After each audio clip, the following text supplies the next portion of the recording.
Hey guys, I have a quick question for you. Have you ever thought about starting your own podcast? If so, well, you might want to consider Anchor. So when Jesse and I first started doing this, we had a lot of questions. We had no idea what we were doing. How do we record an episode? How do we even get it out there to people?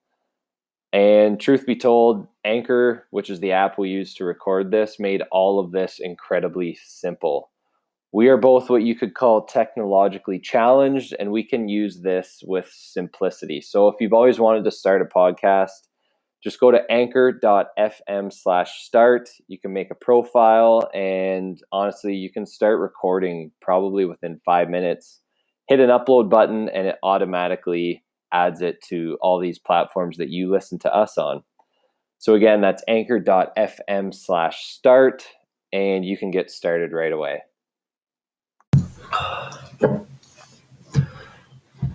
Forgot to ask you earlier. Have you heard of the grapefruit diet? Nope. No?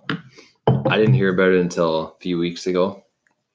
I was doing a lecture at a high school.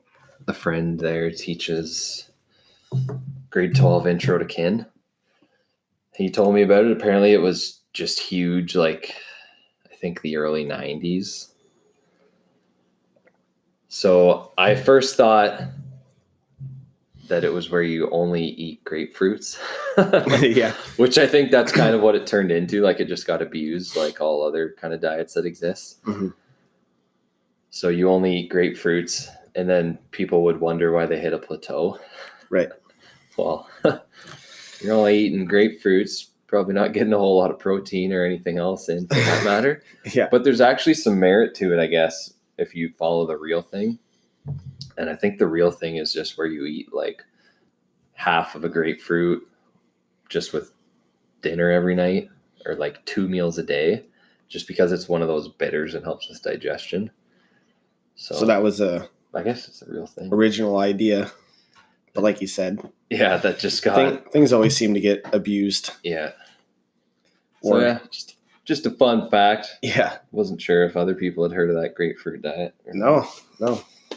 I didn't even know about the bitters thing. That's something I kind of a new thing came across a month or two ago. I just bought my first grapefruit though, like a couple weeks ago. Oh yeah. I have other food in the fridge too. I'm not just gonna eat the grapefruit, but yeah, just trying to add the little things. All right, thyroid. Let's get back to this thyroid issue. So what I was saying was, I should tell you guys what the thyroid is first. I realized that the thyroid's it's not very well known. It's kind of a funny one. No one really knows what it does. It's actually like if you're a guy, it's behind your Adam's apple. If you're a female, it's the same spot. It's still controlled by one of those lizard brain regions. So it's controlled by your hypothalamus. It secretes thyroid secreting hormone, and then that'll act on your thyroid, and your thyroid will release T4, which is considered inactive, but that's converted into T3. So T3 is the one that we kind of really care about. And then it's responsible for, it's very general. Like it's responsible for development and growth and metabolism, but throughout your entire body. Mm-hmm. So that could mean a lot of different things, but it's usually often associated with like weight. So again, back to the metabolism thing, it's often linked to like we'll call it your caloric metabolic rate, just so people aren't confused. So this question, can a normal diet work for someone who's had their thyroid removed? What I was going to say was it really depends on whether or not they're supplementing with artificial T4 or T3. So they don't have a thyroid gland, so they wouldn't naturally be making T4 or T3. But usually what happens if someone gets the thyroid removed, they have to take meds, natural or synthetic, that replaces that hormone. So, I mean, it really depends on that. So maybe that's something we can address in another episode once we know more details. Because I don't really want to talk too much about it without knowing. Yeah, no, that's not what we're about. Yeah. I mean, we do often hear, especially these days, we often hear hypothyroidism. Right. Yeah, that's a common thing. Yeah, so now we can understand what that is. It just means that you're not producing as much T4 or T3, basically what it comes down to. You might also hear this called Hashimoto's. I think that's another one I see a lot on social media, Hashimoto's. Okay. Which is you produce antibodies that like destroy your thyroid hormones, basically. So it's still same thing, like you're not producing as much thyroid hormone, and then this can lead to like fatigue, weight gain, all sorts of things. So there's definitely some things you can do to address that, but we're not talking about that today, really. No, not really. Because I don't want to give. This is one thing that I see also on social media come up a lot, is that people hit a plateau or they have struggles with weight loss or whatever, and then everyone always just jumps to, oh, well, I must have Hashimoto's, or I must have adrenal fatigue, or, you know what I mean? Like they always think there's some underlying illness or issue. Mm-hmm. That might be the case sometimes, but I don't think that's the case as often as people are led to believe. Right. And especially don't go off that without a diagnosis from a doctor. Yeah, exactly. So I like read symptoms and put yourself in there. That's a dark hole when you just go to Google and type in, oh, yeah. Yeah. I have brain fog, or I am fatigued, or yeah. At the very least, like get your hormones measured, get some blood assessed, go from there. Mm-hmm. Just don't be a victim in things. Yeah, exactly. Right? There's a big difference between having it and not. Yeah. Don't lose sight of the basics, really. Yeah. Because honestly, regardless of what it is, it always comes back to those exact same principles all the time, no matter what it is. If it really is like hypothyroidism, if it really is Hashimoto's, if it really is quote unquote adrenal fatigue or whatever, it always comes back to the same shit. It's like address gut health, address micronutrients. It's just control stress, get better sleep. Obviously, there's some specifics if you do have one of those little things, but I'm just saying, like, when in doubt, it's still going to be the basics for a healthy life. Mm-hmm. Especially if you want to maintain a healthy life for an extended period of time. Yeah. Might as well just call this podcast Basic Shit. Yeah. Just making... Guys, I thought you were going to tell us how to lose weight. The thing is, we are. Yeah. Just might not be what everyone wants to hear all the time. Yeah, it's. I feel like this is like, even if we recorded 1,000 episodes, we're probably going to talk about that at least once every single episode. Yeah, you have to, because it has to come back to that every time.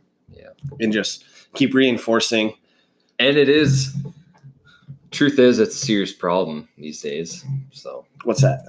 Well, just all these little underlying quote unquote basics, like the sleep, the stress, the inflammation.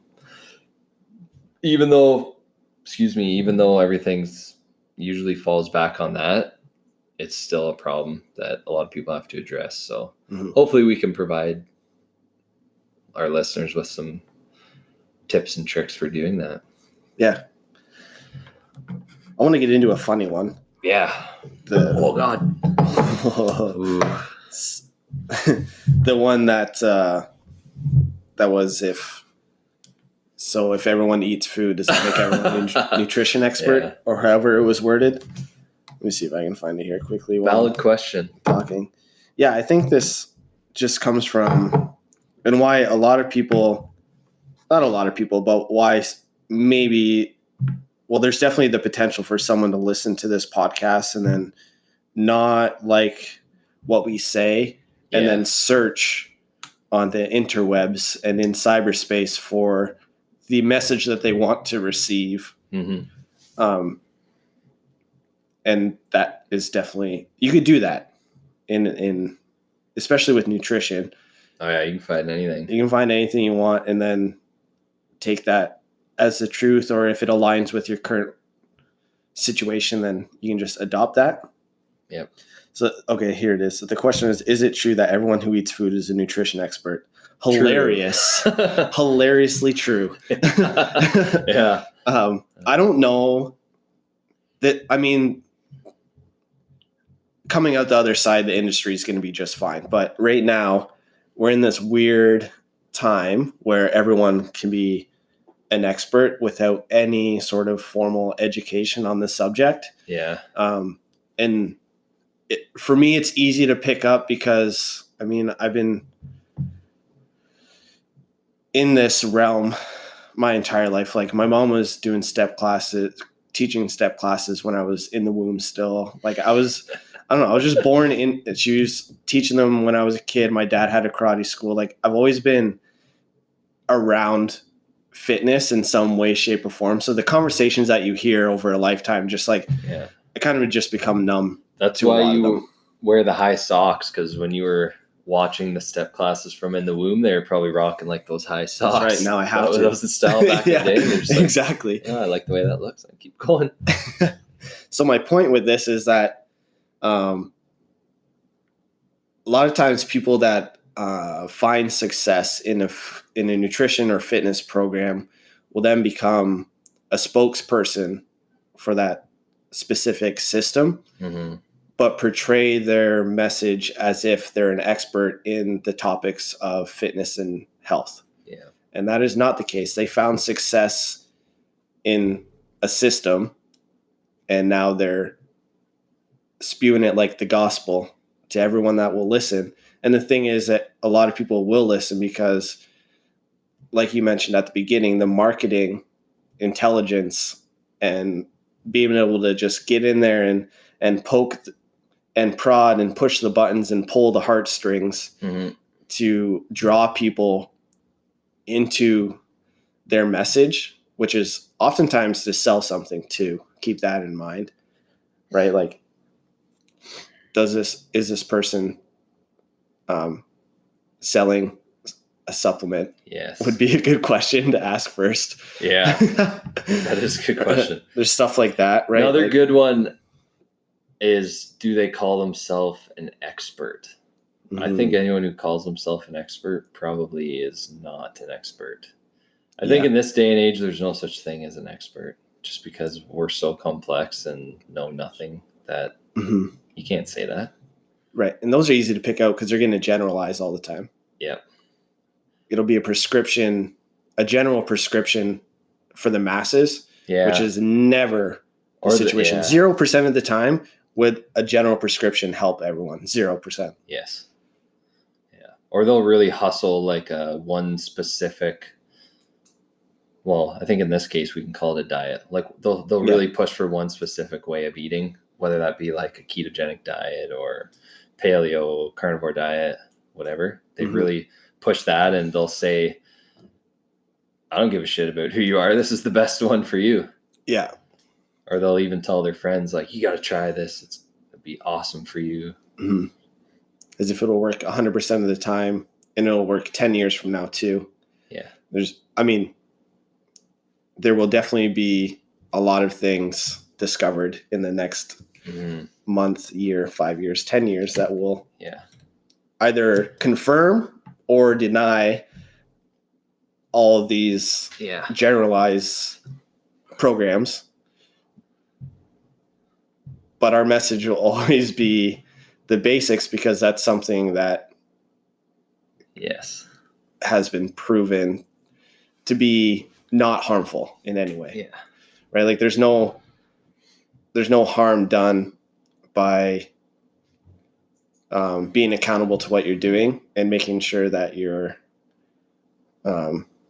making healthy choices and eating whole foods. That's never going to go away. So that's a message that we can. Yeah. I was thinking about this the only day. The only thing I was an expert in was the role of, this is going to sound funny. This is the role of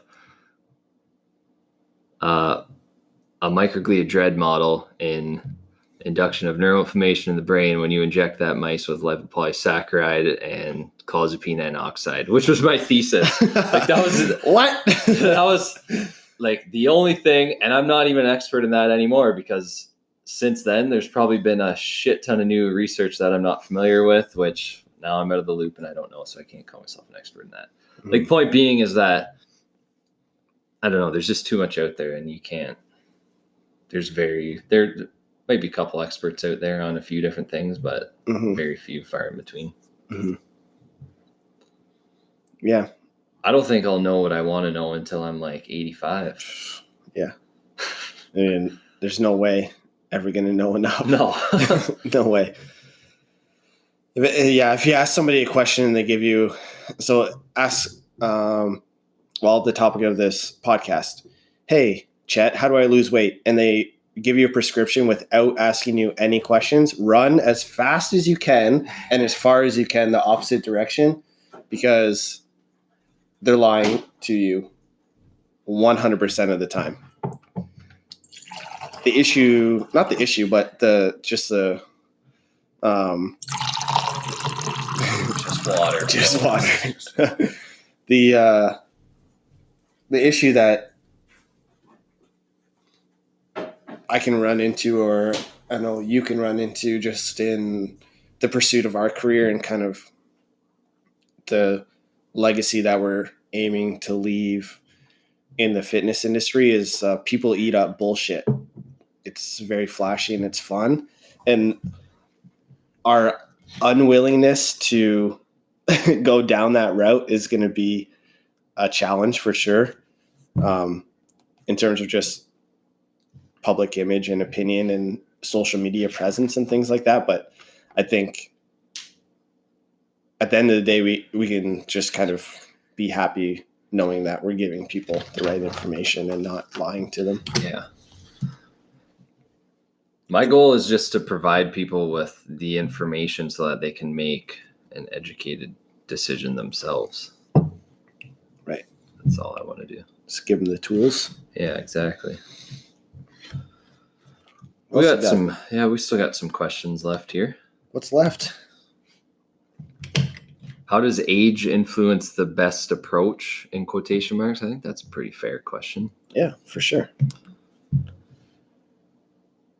I mean, with that one thing I would assume is that as you age, you'll probably be a little bit less active, so your overall caloric intake would decrease. I would probably try and take some extra, what I would call safeguards, because a lot of your natural defense mechanisms within your body would decline. I mean, that's why we age in the first place. So things like, you might have to increase your consumption of like antioxidants, again, ideally from foods, increase your consumption of anti-inflammatory foods, decrease pro-inflammatory foods, which is another thing that we'd probably do all the time anyways, but you just might want to take extra precautionary measures on that type of thing as you age. Still the basics, all the basics still: control stress, gut health. But again, you'd probably have to take like some extra steps in order to have that optimal level of gut health or whatever it is. So before, say, to have a healthy gut, you did something like apple cider vinegar and ate a bitter at dinner time or whatever to improve digestion. Maybe as you age, you have to do those two things and two other things. Maybe you have to take a supplement like a bitter melon extract, and you have to, I don't know, eat more fiber, whatever. That's the biggest thing that comes to my mind. And then I think insulin sensitivity. So your insulin sensitivity will decrease as you age, meaning that you're probably not going to be able to get away with eating the sugary desserts when you're older. Like the damage that those things will do will become even greater as you get older. So I guess just same thing, more emphasis on blood sugar control, high fiber foods. Yeah, that's a common phrase that you'll hear. It's just, I used to be able to eat like that. Or it's because there's actual changes going on that need to be equated, right? Like you got to find that balance again. It's a constant rebalancing of the system and letting your body adapt to those changes as you go. Yeah. So just I guess the specifics and the extras kind of have to be focused on as we age, just to make sure is that what you're saying? Yeah, just do definitely all the little things, more little things, I think. I already know this. I won't beat in the same way I do now when I'm even 40 years old, I don't think. Oh, absolutely. Yeah. I mean, really, if I take out 2 training sessions a week, my whole eating for the whole week would have to adjust to it, right? Yeah. Otherwise, I'd gain a whole bunch of, like, the balance would be so skewed. Like, I'd have so much excess that I would end up gaining weight in a bad way. For sure. Every little change, that's a tough, I mean, just life is so unpredictable. So with all the little changes that happen in your life, you just have to be ready to adjust as you go. That could be as simple as like a shift change at work, or as crazy as having a kid. Right. Like, it could be simple. It could be very complex, but just, you got to be flexible. Yeah, that's a good point. Like, just had a kid, probably sleeping 50% less. Probably can't eat as many treats as I was before the kid. Right? Yeah. That type of thing. Yeah. And just knowing that it's a temporary adjustment that you have to make. And then okay with it. Yeah. Being okay to just constantly change things a little bit. I had a conversation at the gym last night, actually, with somebody. Just had a kid. We're talking about stimulants and training. Like, she works out pretty late at night. And it's got a little one plus a extra fresh little one also at home. And I mean, like, she comes to me, she's like, what should I do pre-workout? I'm like, honestly, whatever you need to do in order to get yourself here right now. Yeah. Like, at that, there's just sometimes you just gotta do the best you can. And she is definitely doing that. Just that consistency over time is what's I think is gonna bring her the most fulfillment in her journey, especially where she's at right now. So for me, just like a poor advice to be like, oh, you need to take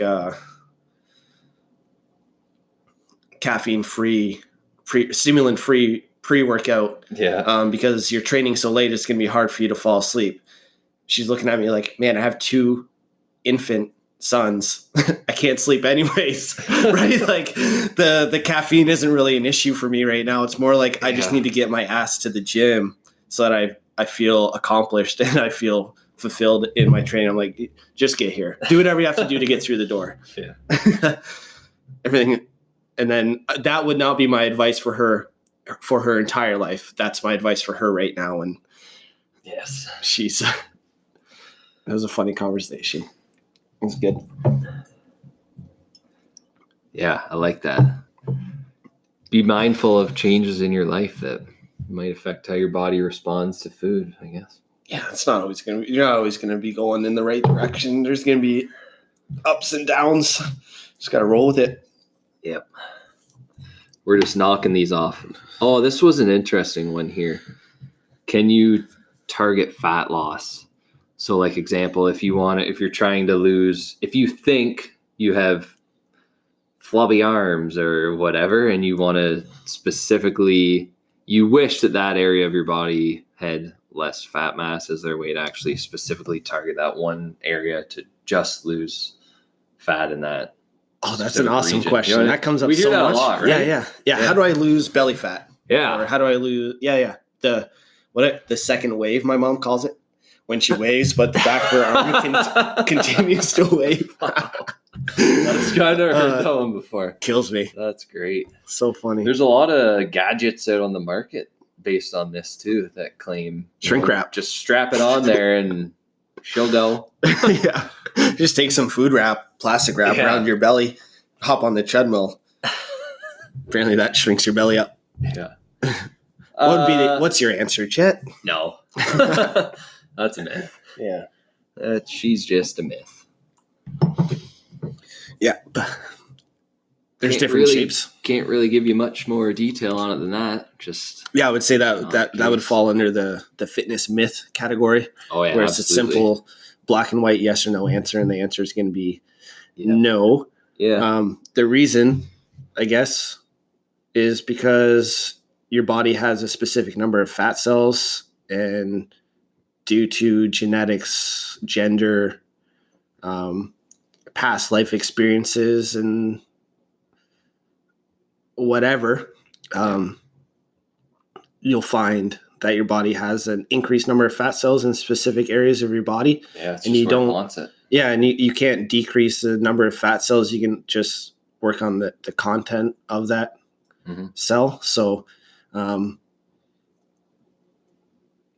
females in general, complete generalization here, but there's going to be targets where fat is going to be stored more, like the butt, back of the arms, thighs. There's also males that have higher fat cell numbers in those areas as well. Lower abdominal region. Right? Yeah, typically you see the beer gut. Right? The beer gut would be something that I would say exclusively to males. I don't think I've ever seen a female with a beer gut. Massive gut, and then the guy has like skinny ass legs, skinny ass. It's literally all right there. Yeah, that's just where the fat cells are in that body, and that's where the excess goes. Yeah. That one's probably a big gut issue too. Oh boy. Yeah, because I mean that pun. That belly's hard too. Yeah, that's the thing. That's a lot of information. You hit that belly, it's not going anywhere. Yeah. That's just she's inflamed. She's pushing out the intestines and all those organs, making it look even larger than it is. Yeah, that's a weird one. But so don't go buying a freeze wrap or whatever. Yeah, or if you see an ad that says this workout will help you shrink your belly or something like that. Again, these are like red lights. Man. Run as far as you can, the opposite direction from things like that. Yeah. Or if a supplement label reads, oh God, what's just melt away stomach fat. Yeah, don't do it. Come to think of it, that's brutal. Again, it's those heartstrings just pulling. Yeah. Where are people most vulnerable? We're going to base our marketing around that topic and just keep tugging on them. Tugging. I made a couple notes here so I don't forget. Before we leave, we are going to give you 2, I would say, lesser known tactics for weight loss, but we'll leave those little guys till the end just to keep you hanging around. We should talk about the set point. Have you heard of that? No. So there was sort of I was going to talk about this anyways, but there was a question related to this. Let me pull this up. A question about genetics.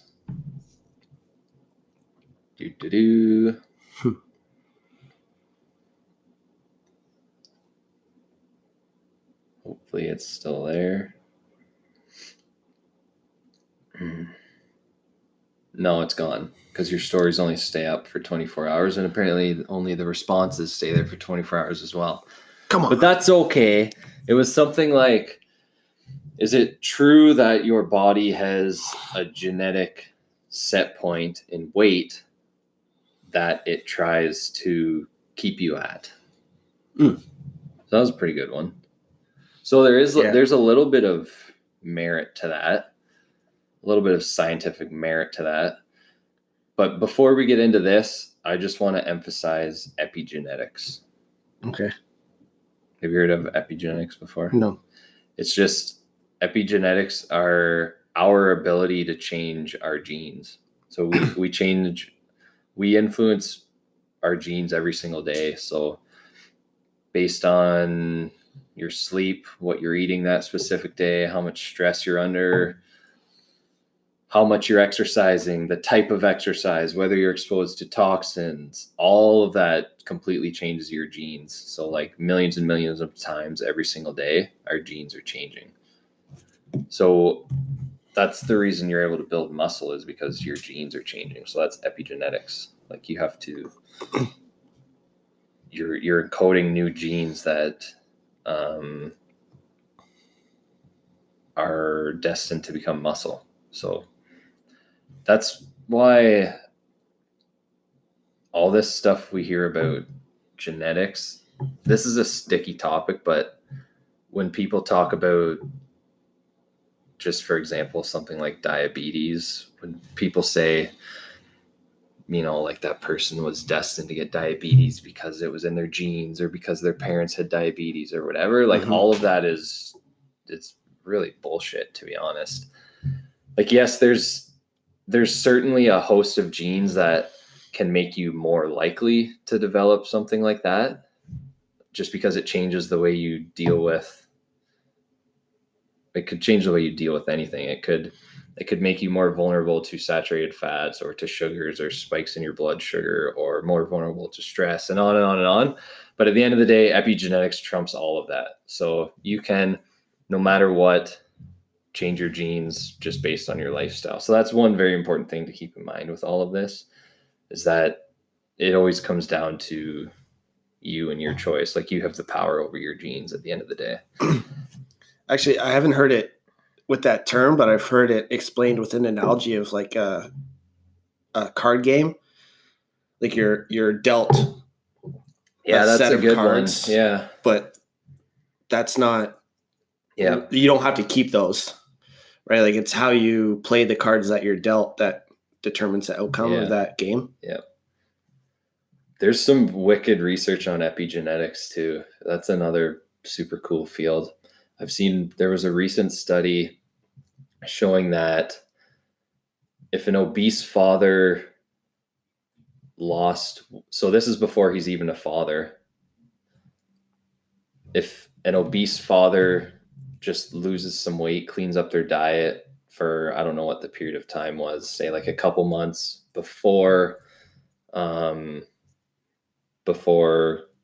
conceiving, that like the genetic code in his sperm that determines your risk factors for something like obesity completely change just from a span of like a few months of what you're eating.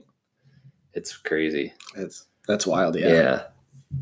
There's some others, but it's pretty cool. But we were talking about the set point.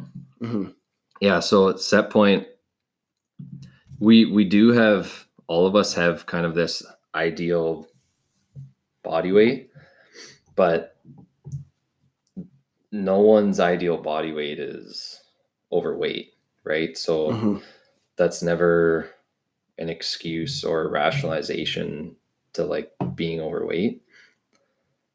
It just means that, so when you see those different body types, when you see that like endomorph, ectomorph, mesomorph. So that's where that comes from. So you do have like this, it's more of a body shape. You have this ideal body shape, which your brain will always fight to get you close to. But still, like if you look at that spectrum, like even like I think, so if kind of like the thick boned one, I think it's called mesomorph. But like, even if you look at that one, like that one can become lean. The whatever the thin body type is, that one can become, muscular, can become obese. So like you can still transition between those, but you do have this underlying influence. And this is one of the things that contributes to yo-yo dieting, actually. So if someone is overweight and they slash a ton of calories very, very quickly, they'll lose weight very rapidly. But then they hit this plateau and then they often bounce right back to the old weight. It's because there's a lot of communication and signaling going on in the brain at that time. So if you're restricting calories like that very rapidly, your fat cells are shrinking as you lose weight, and they are sending signals to your brain still. So they're sending particularly hunger signals to your brain, and you can resist those for a period of time. But if you keep slashing calories very, very quickly, those signals are going to keep going to the brain. They're going to keep like one of the signals they prevent is called CCK or cholecystokinin. So CCK inhibits your appetite, but these signals from the fat cells prevent that. So CCK makes you not hungry, but these signals are blocking that. So the point being that as you progress along that timeline of drastically reducing calories, basically those signals will ultimately catch up to you. And then that's where the yo-yo effect happens. On the other hand, if you do it gradually, your body and brain actually gets a chance to adapt to that, because your set point moves a little bit. If you go gradually, that set point actually gets a chance to adjust slowly, so that this idea of like hunger, appetite signals is not an issue.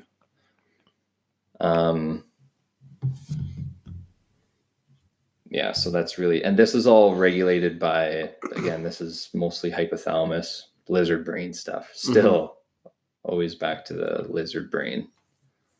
Oh, that's cool. Yeah. And then there's all these animal studies that actually look at the specific neuron population in the brain that controls these different things. So neurons, we have neurons in our brain, but then there's like all these subpopulations. So it's like different towns and cities in your brain. We have all these subpopulations of neurons, and they control like all of these individual functions. It's really cool. So you can go into the brain of a mouse and like you can block this certain subpopulation of neurons and then see what happens. So that's kind of how we figured out all these functions, is that you go into the brain and you, let's say you kind of just like place a barrier around London. Let's see what happens to the rest of the country type thing. Okay. So that's how you identify these. It's super cool.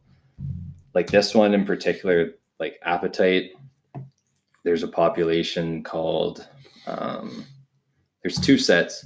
One increases appetite, one decreases it. One is POMC. It's pre-op melanocorticotropin neurons or something like that. The other one is ARG/NPY. I'm not even going to try and give you the full name for that one. So if one is stimulated, and again, these are stimulated usually by signals that are originating from the gut. If you stimulate one, you're increasing appetite. If you stimulate the other, you're decreasing appetite. And they find that like in something like obesity, diabetes, all these illnesses, they find that these particular neurons, like what they're supposed to do is they're like completely backwards and messed up. So signals that are created when we eat a lot of food that are intended to stop us from overeating, they kind of just become dysfunctional. So there's actually these like individual mechanisms that happen with these subpopulations of neurons in the brain when we gain weight, become obese, become diabetic, that type of thing. It's cool. That's crazy. And that happens in the lizard brain? Yep. All of it happens there. Yeah. That's the kind of stuff we can't control. Right. Yeah. That's why I wanted to point that out. Yeah. That's an uncontrollable. Yeah. But do you remember when I mentioned a couple podcasts ago, those immune cells in the brain? Yeah. So now I was actually reading a couple of these studies earlier today. Now we're finding that, okay, so there's these subpopulations of neurons that are controlling these things, but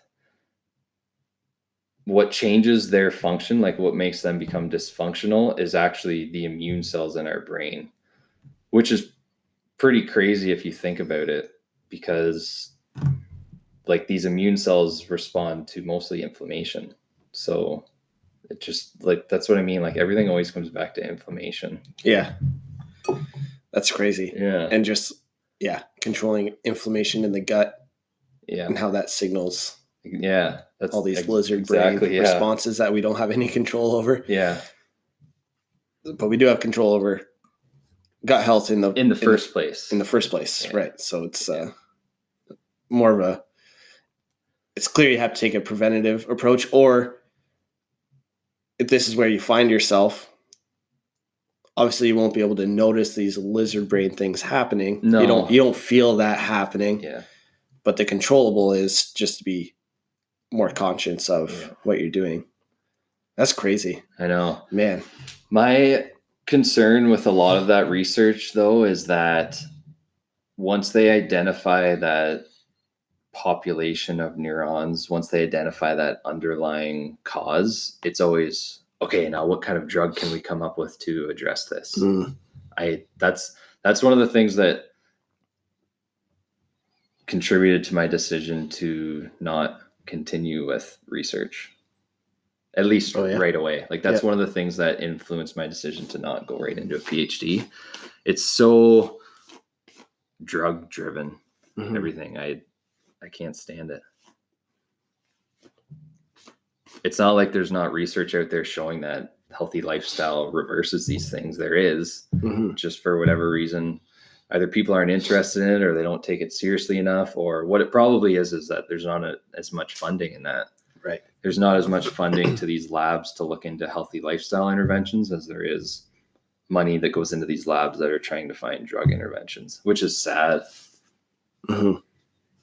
Because if you just change your diet and change the composition of your gut microbiome, that's probably going to change these specific neuronal subpopulations too, eventually. Yeah, but that message isn't as lucrative. Yeah, it doesn't make as much money. Yeah, so that message is not just in kind of general society. It kind of goes right down to the bottom or top of the ladder, however you want to look at it.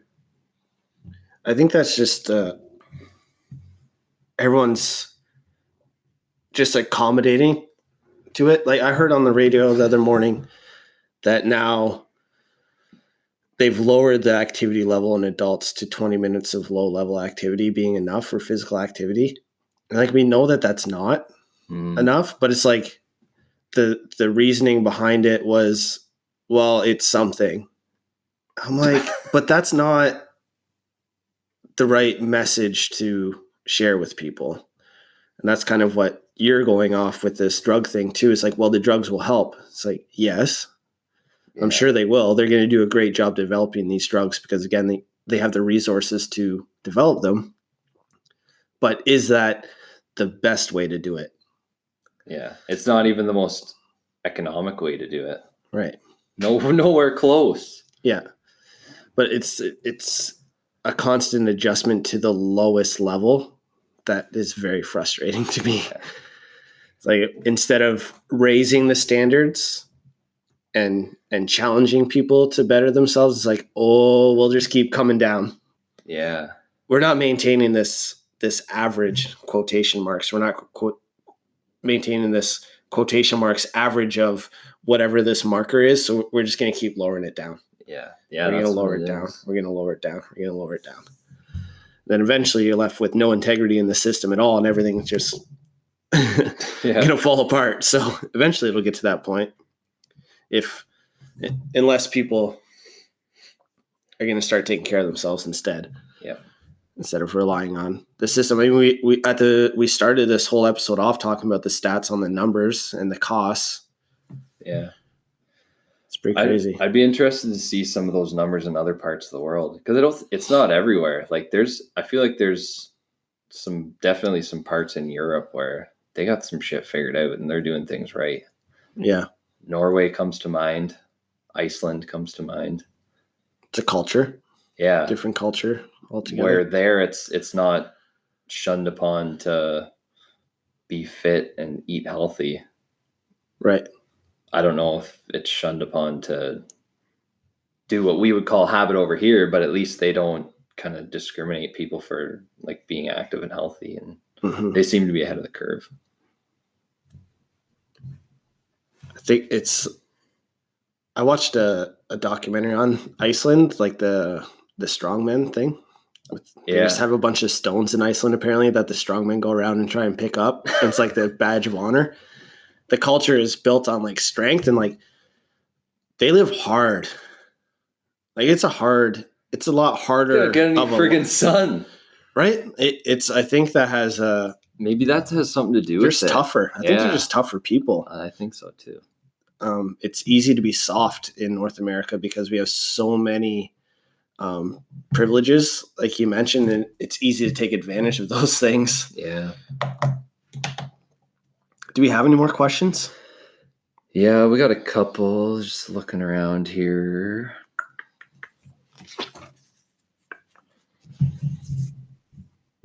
Yeah, a couple more good ones.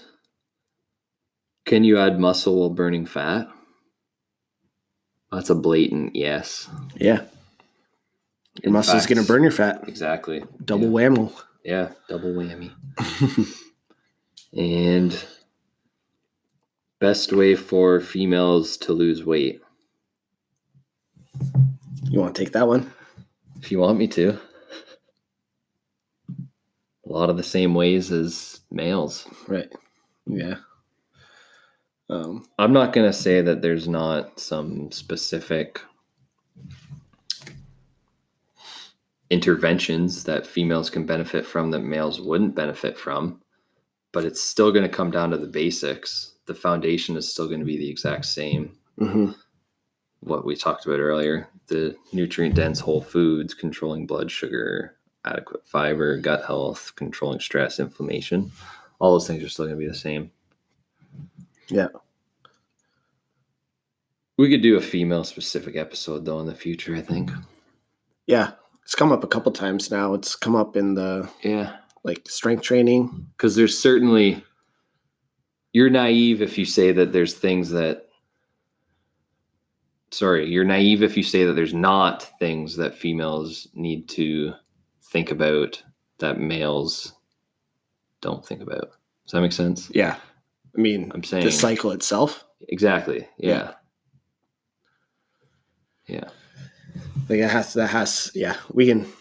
Yeah, we dig into that one later. Yeah, and that's a big one. I get a lot of questions or comments from female athletes that are programmed for. It's just like how their cycle affects their motivation to train, their strength during sessions, their motivations around food and things like that as well. So we could definitely get into that. Yeah, we should get someone on here sometime who's willing to actually share what that feels like. Yeah. Because I don't know. Yeah, I mean, like, it would be like me giving somebody advice on how to raise a kid. Yeah. It'd be like, oh. Yeah. They just laugh in my face. Yeah. Yeah, that'd be an interesting one. Yeah. You can talk about some of the experiences you've had in terms of programming for different lifts, different conditioning during different points of the cycles, like the challenges you've encountered, and then I can go over. I'm familiar with some of the changes that are going on in the brain and throughout the rest of the body, but not enough right now to talk about it in detail that I'd like to. So. Mm-hmm. And I think the details that we'll get into in that episode, like just answering this question, kind of just reinforcing the fact that if you don't have those basics in order, then those extras aren't even important. Yeah. This shouldn't even be a concern for you. Exactly. If you don't have all your ducks in a row at a basic level, then again, you're skipping over too many things. If we're going that direction.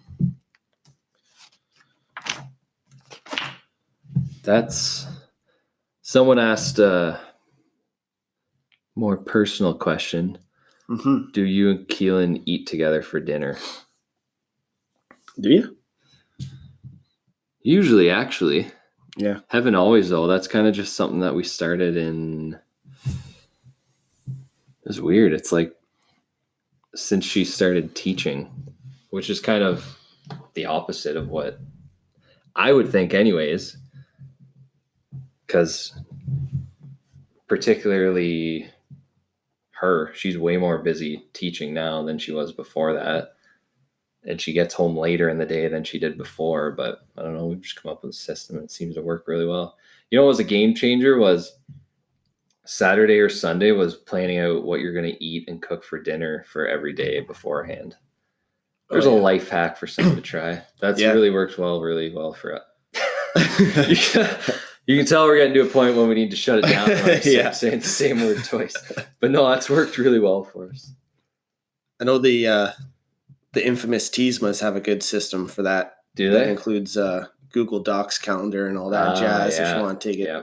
But just in organization of like full families that have kids in different events and things like that, I think totally. If you know the Teasmas, you know how organized they are and how it's scary. I like showed me her calendar the one day. Well, you got to see it. And I was like, man, I need to go make some changes to my calendar right now. Mm-hmm. But it just brings up like, how do you find consistency and like it takes the effort of doing something like that. They found a system that works for them. It might not work for everybody, but it's something to start. Like it's simple. I don't know.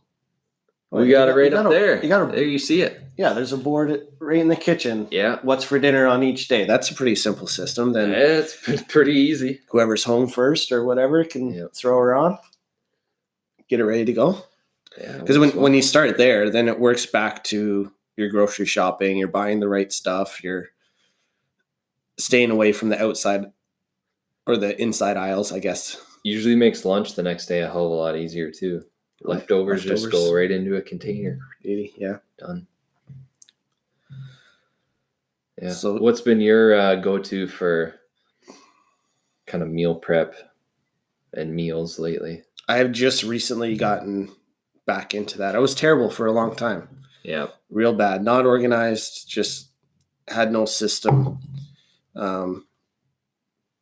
Excuses like everybody else, but nobody cares. So I'm not even going to share those. It doesn't matter.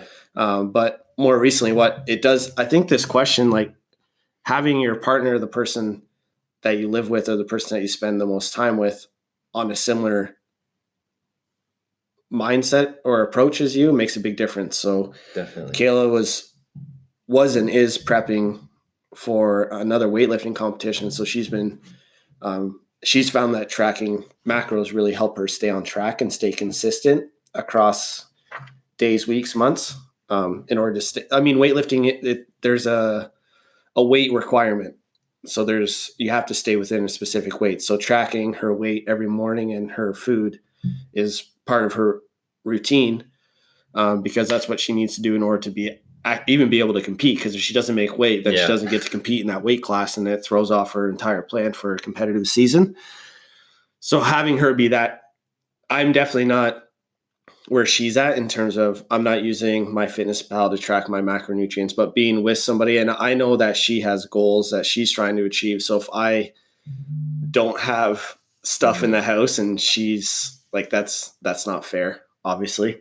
So just having that social circle and like the people that you're spending the most time with doing the same thing does make a big difference.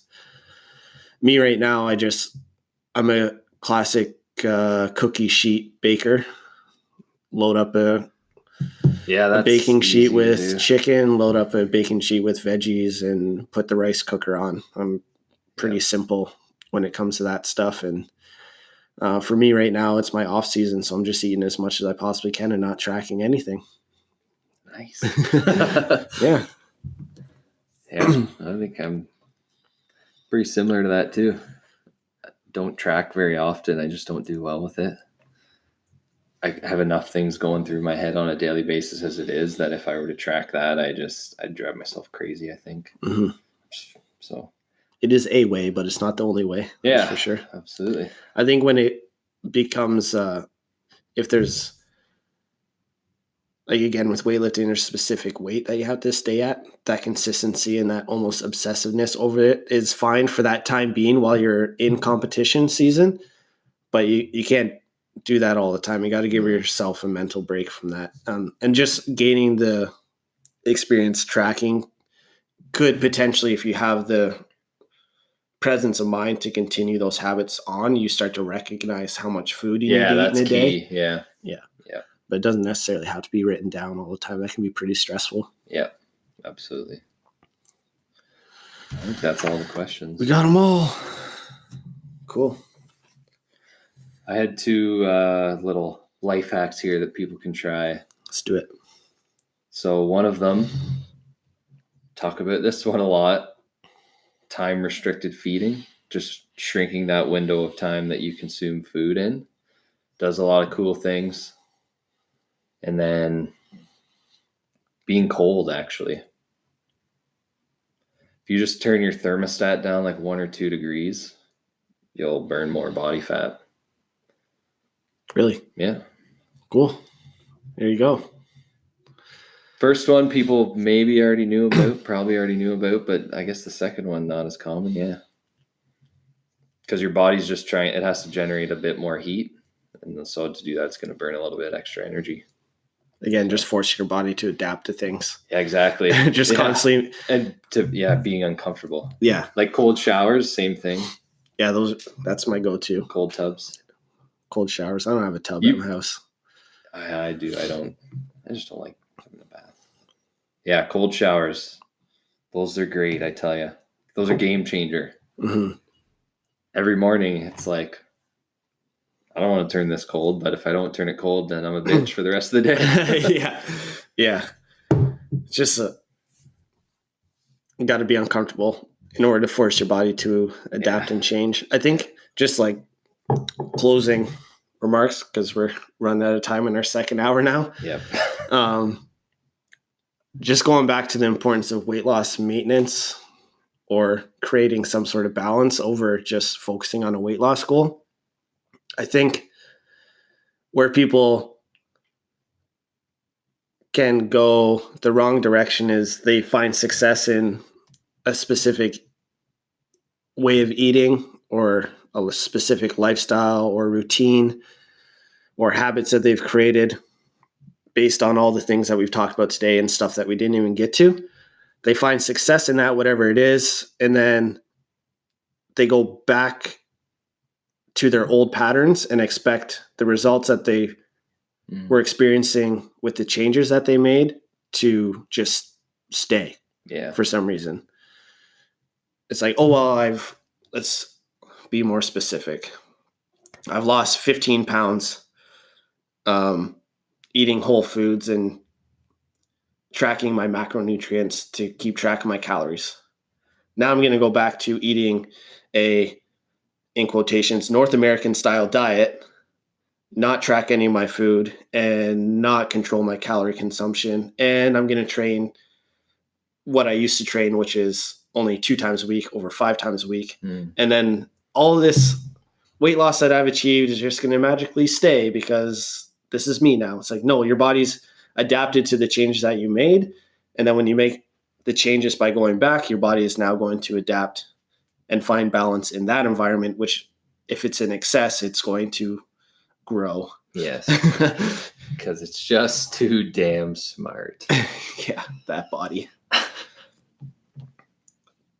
All right. That was a good one. That was fun. That was fun. Lots of tricky parts. Yes. More ideas for future episodes. Yeah.